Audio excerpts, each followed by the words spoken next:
Hey, good evening, trappers. Out here in the fur shed tonight, putting up fur. I am behind. I got a bunch of red fox that I still need to put up, and just a couple coyotes. I just got done right now putting up a coyote, and as I'm putting it up, there's a few things that I think for a beginner trapper, you guys that don't know. I'd like to give you a few tips tonight on just some things that I look at, and you know, I didn't have anybody telling me whenever I first started trapping. I kind of just learned all this. I wouldn't say on my own. I definitely have learned a lot from quite a few trappers. Hearn Blett would be one in particular. Hearn has taught me a ton in fur handling, but when I was first starting out, I just didn't know, and I had a million questions, and I wasn't sure on some stuff. Um, so one of the first things I think it'd be good to go over. I'll get the camera turned around here, make sure that this is in the camera. But let me get back here just to double check, and it looks like it is. But as you see right there, I purposely left this in there just for the video, but it's a piece of burdock. And what I wanted to go over was just don't take your fur comb, guys, and just rip that out of there, especially when it's down here further in the, down there where the guard hairs are and all that. What you want to do, now this one's being right there in that short hair is going to be fairly easy to pull out. But what you want to do is you want to pull the hair away from it real just nice and gently, and then it'll just come right out. But that's one little tip that I highly suggest for any new guys starting out. Another thing is, once I got them on the board, just like what you see right here, I hang everything on fur hangers. I'll show you one right here real quick. This is a fur hanger, and I pin all of my eyes open on the right hand side. As we're looking at it in this direction right here, everything gets pinned open in that right eye, and it just saves you a ton of time, because once this dries, those eyes all but go shut while they're drying, and it can be a booger to get your hanger in through one of those eyes. So it just saves you time, and you don't have to be monkeying around with a knife or something like that to get that hanger put through there. The other thing I did, we'll get the camera turned around here. I am going to go ahead here. I'll get it a little bit closer here. We'll put her about right there. The other thing is, I comb all my fur right before I go ahead and skin it. So I guess I can show that real quick. Hopefully you guys can see that. So these are Unistrut clamps. This is one half of it. And if you look up there on my ceiling, I got Unistrut up on the ceiling. So that's how I hang all my fur boards. So that's before somebody asks that question, that's what's going on there. And so I hang all my fur boards just like that, and then they can go wherever I need them to. All right, back to what I was saying. You look at that thing, it looks kind of scruffy looking, not looking the best. Granted, it is an eastern coyote. There's only so much you can do for it. But after I get done pinning it on the board, my next step is I go ahead and I run fur comb through them. It's just a standard fur comb, and I also do run a brush. I usually run the brush after I take them off, but this is my fur brush, and that's for the final touches. But you look at this thing, it's not very good looking. Doesn't take a whole lot of skill here, guys, to run a brush, and you can start getting some decent looking fur. Get that hair to stand up. If you get it to stand up right now while it's drying, for the most part, it'll dry that way. It'll dry standing up. You look at this coyote back here behind me. Look how that hair's standing up. I put that coyote up about 4 nights ago, and she's still sticking straight up. So that is a really, really good. I caught that coyote last week. I was surprised at how well the fur still was for being mid-January here. But yeah, just run that brush through them. Get that hair sticking straight out. I just think when you go to take it to a fur buyer here, I don't know. I just think it makes them look a lot better, and might help you get a few extra bucks compared to the next guy. So, and then you just, of course, you're doing the same on the back, and I'll finish him here when we're done. But that's just a little tip that I wanted to give you guys. As far as, you know, as you're waiting for your fur to dry, go ahead, put a brush on them. I do truly think it'll make a world of difference.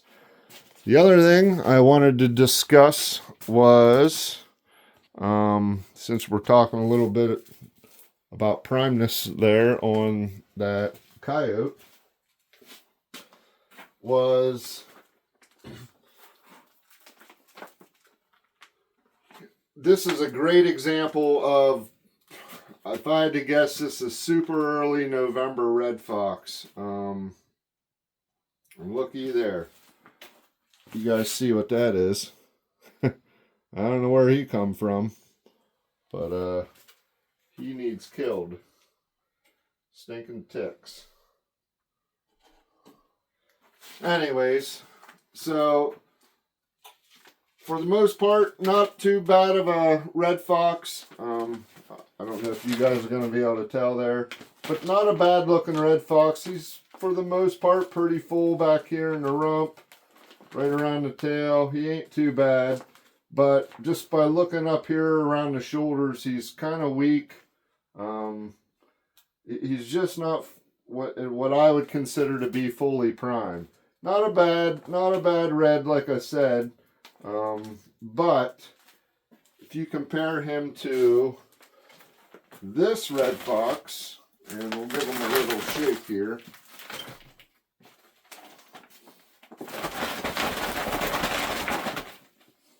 But you compare him to that red fox, look how much fuller the neck is. I mean, it's just gorgeous. Right here around the shoulders, it's a lot fuller. And I don't know if holding them up there, this is the super prime one, and then this one here is, like I said, probably early November. But you can see the difference. I mean, it's almost night and day. Try to get my arm out of the picture there. But that's the difference. And for you guys starting out, you know, if you got a few fox that you're taking to your buyer and he's separating them, yeah, he's separating them by color. They're all looking for that one particular thing, but they're also looking for how prime they are. And I can guarantee you that that fox right there would go in a separate pile from that fox. This is really truly what they're looking for as far as primeness goes. And yeah, there's actually quite a bit of difference even in the belly here. For sure, color. Look how much whiter that one is compared to the other. But just something that I wanted to share with you. Like I said, that's a really, really nice late December, early January red compared to November. So, you know, almost a month of difference. It does truly make a big deal. Now you get there towards Thanksgiving and that, I think you're in pretty good shape there. They're all, for the most part, looking like that. So that was something I wanted to share. The other thing I wanted to share was boards. A lot of guys use adjustables. They are my favorite. It's what I prefer to use. All my boards though are not adjustables. I have some really good solid boards that aren't adjustable. They're just solid boards, but and I really do truly like them. And but there are some things that as a new trapper you might want to know. So this would be an example of a solid board.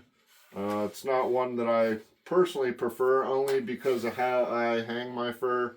If I hung my fur like this, I'd be totally fine with this board. I'd have no issues at all. But like I said, I hang all my boards like this, and on a large red fox, big male, how you see how I have my unistrut hanging, the tails a lot of times are much longer than the board, and then I got tails that are all bunched over, and I just don't like it. So I just prefer a longer board than what this board is. Anyways, back to what I was talking about, getting off track here. If you're using a solid board, you got to use what's called a belly board, or a wedge. Some guys call them a wedge. I call them belly boards. When I first started trapping, I was using these wrong. If you're using a belly board, the thickest part of the board needs to be up towards the neck, up towards the head of the animal.